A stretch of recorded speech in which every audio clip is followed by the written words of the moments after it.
है, विपक्षी पार्टियां जो है हाथरस में जाकर राजनीति चमका रहे हैं। कहा जा रहा है वहाँ पे आपका वोट बैंक नहीं है, इसलिए आप वहाँ नहीं गए। देखिए, हम नहीं चाहते कि हमारे लोग पीटे जाएं। हमारी संवेदना है हाथरस की बेटी के साथ जो घटना घटी है, इसकी जितना भी निंदा किया जाए वो कम है। हाथरस जैसी घटनाएं पूरे उत्तर प्रदेश के 75 जिले में आए दिन हो रही है। अभी 3 दिन पहले फिर हाथरस में 6 साल की बच्ची के साथ रेप, अभी भदोही में हुआ, बुलंदशहर में हुआ, चंदौली में हुआ, बाराबंकी में हुआ, बलरामपुर में हुआ। पूरे प्रदेश में ये बलात्कार प्रदेश बन गया है। और प्रदेश की जो वर्तमान सरकार है बीजेपी भारतीय जनता पार्टी, ये विपक्षियों को वहाँ जाने से रोक रही है कि वहाँ जाएंगे तो पता नहीं इनको लगता क्या ले लेंगे।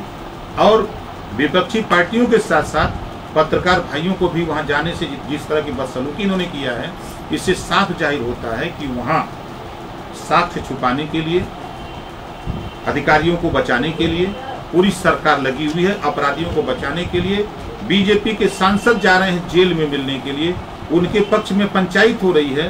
सरकार दो तरफा कार्रवाई कर रही है। एक तरफ चाहे सपा हो, चाहे आम आदमी पार्टी हो, चाहे कोई भी पार्टी हो, जो लोग जा रहे हैं, राहुल जी के साथ जिस तरह का उन्होंने किया, प्रियंका जी के साथ जिस तरह इनके इशारे पर प्रशासन ने किया, ये लोकतंत्र के लिए बहुत दुखद घटना है। इस नाते पूरे प्रदेश में जो माहौल है, हमारा वहाँ आबादी का सवाल नहीं, हमारी जाति का सवाल नहीं, सवाल गरीब, कमजोर, पिछड़े का है, दलित, अल्पसंख्यक का है। हर जगह लोग हैं। हम वहाँ जो सिचुएशन देख रहे हैं, पूरे गांव को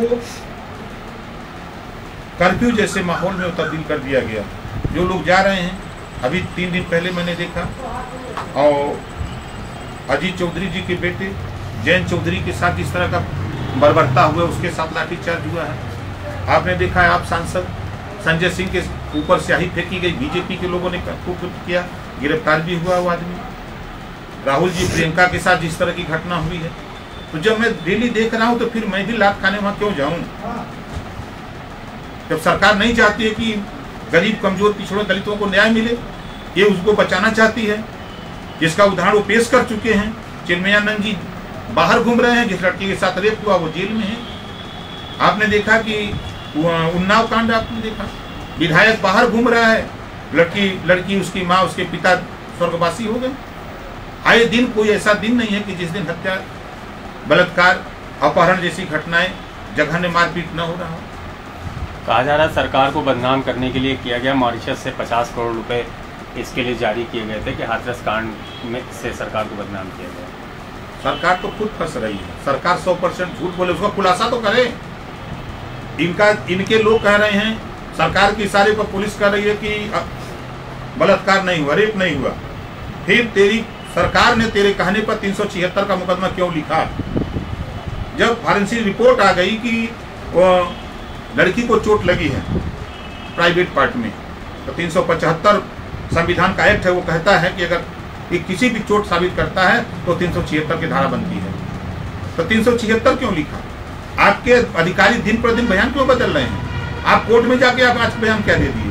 कल आप क्या बयान दे रहे थे? परसों क्या बयान दे रहे थे? ये शुद्ध रूप से दिमाग डाइवर्ट करने के लिए ये काम कर रहे हैं। जिस तरह का खेल, अब आप बताइए कि पुलिस की संरक्षण में पंचायत हो रही हो और चुनौती दे रहा हो, व्यक्ति जाति उन्माद फैलाया जा रहा हो, उसके खिलाफ कार्रवाई नहीं होगी, क्योंकि वो बीजेपी के लोग हैं, बीजेपी के समर्थक, इस नाते कार्रवाई नहीं होगी। अगर वो बात अगर कहीं कांग्रेस के लोगों ने किया होता, बसपा के लोग किए होते, सपा के लोग किए होते, तो अब तक वो जेल में होते। ये अपराधियों को बचा रही है सरकार, और दूसरा काम कोई है नहीं। जो ये कह रहे हैं तो उसका खुलासा करें, अगर हिम्मत है तो। कह देना अलग बात है, उसको साबित तो करें। आखिरी सवाल कि बसपा ब्राह्मणों को जोड़ने का अभियान शुरू कर रही है, उस पर आज सपा ने उस पर निशाना साधा है, इस पर आप क्या? देखिए, हर पार्टी सभी समाज को लेकर चलती है, सबको जोड़ने का प्रयास करती है। जिस पार्टी की विचारधारा पसंद आती है, लोग उसके साथ चले जाते हैं। हमारा भी प्रयास है, हम अपनी विचारधारा फैला रहे हैं कि भाई देखो, हमारी सरकार बनवा दो, हम उत्तर प्रदेश में घरेलू बिजली का बिल माफ कर देंगे, हमारी सरकार बनवा दो। जितने भी सरकारी स्कूल हैं, हम जो भी गरीब के बच्चे हैं, हम उनको स्नातकोत्तर तक मुफ्त अनिवार्य शिक्षा देंगे। हम जो पाठ्यक्रम प्राइवेट स्कूलों में है वही पाठ्यक्रम हम सरकारी स्कूल में लागू कर देंगे। हम 8 लाख जो शिक्षक पद खाली हैं, हम 8 लाख शिक्षक पद भर्ती करके हम दिखाएंगे। हम उत्तर प्रदेश में अमन चैन ले आएंगे। हम जो भी लूट, हत्या, डकैती, बलात्कार है, इसको हम बड़े पैमाने पर रोकने का प्रयास करेंगे। हम प्रदेश में अभी जिस तरह बीजेपी भारतीय जनता पार्टी ने 50 उद्योगपतियों का 68,607 करोड़ रुपया कर्जा माफ किया, सरकार बनते ही हम गरीबों के जो भी साधन सहकारी समिति, जो सोसाइटी से खाद बीज कीटनाशक दवा लिया है या खेती के लिए जो लोन लिया है, अगर वो उसका कर्जा माफ कर सकते हैं तो हम किसानों का कर्जा माफ करेंगे। ये बात हम जनता के बीच में बता रहे हैं। जिसको ये बात पसंद होगी वो हमारे साथ आएगा।